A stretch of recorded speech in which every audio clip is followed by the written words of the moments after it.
నిత్యావసరంగా నిత్యం వాడుకలో ఉండే కూరగాయ ఉల్లి. ప్రధానంగా కర్నూలు జిల్లా దీని సాగుకు పెట్టింది పేరు.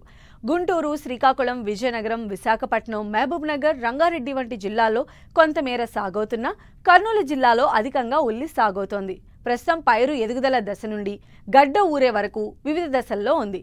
ఉల్లి సేంద్రియ ఎరువులకు బాగా స్పందిస్తుంది. ఈ పంట నుంచి నాణ్యమైన అధిక దిగుబడులు పొందాలంటే మనం అందించే ఎరువులు, నీటి యాజమాన్యం చాలా కీలకం.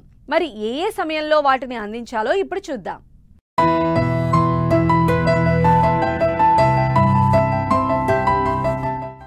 ఉల్లి పంటకు ఖరీఫ్, రబీ, వేసవి ఇలా అన్ని కాలాలు అనుకూలంగా ఉన్నా రబీ పంటలో అధిక దిగుబడి వస్తుంది.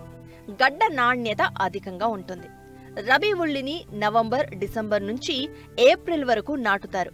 నీరు నిలువని సారవంతమైన మెరక నేలలు ఈ పంటకు అనుకూలంగా ఉంటాయి. ఎంచుకున్న రకాన్ని బట్టి 120 నుంచి 150 రోజుల పంట కాలంలో ఎకరాకు 100 నుంచి 130 క్వింటాళ్ల వరకు మన రైతులు దిగుబడులు సాధిస్తున్నారు. ఇప్పటికే చాలా ప్రాంతాల్లో ఉల్లి నారు నాటగా, నారు పోయటం ఆలస్యమైన ప్రాంతాల్లో ప్రస్తుతం వేసవి పంటగా ప్రధాన పొలంలో నాట్లు వేయడానికి రైతాంగం సన్నద్ధమవుతున్నారు. ఈ పంట ఏప్రిల్ నెల వరకు కొనసాగుతుంది. ఉల్లి దిగుబడులను సేంద్రియ ఎరువులు ప్రభావితం చేయగలదు. అందుకే రసాయన ఎరువులతో పాటు సేంద్రియ ఎరువులు వేస్తే గడ్డ బాగా ఊరి మంచి దిగుబడి వస్తుంది. ఎకరాకు 10 టన్నుల పశువుల ఎరువుతో పాటు 60 నుంచి 80 కిలోల నత్రజని, 24 నుండి 32 కిలోల భాస్వరం, 24 కిలోల పొటాష్నిచ్చే ఎరువులను వేయాలి.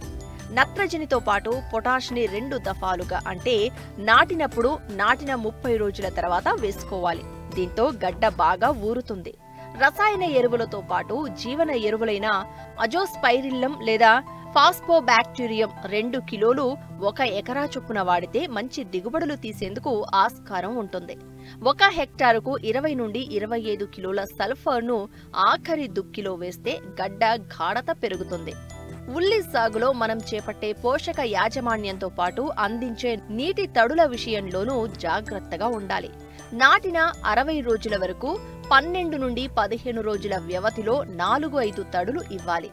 గడ్డ ఊరే దశలో 6 నుండి 7 రోజుల వ్యవధిలో 7-8 తడులను అందించాలి.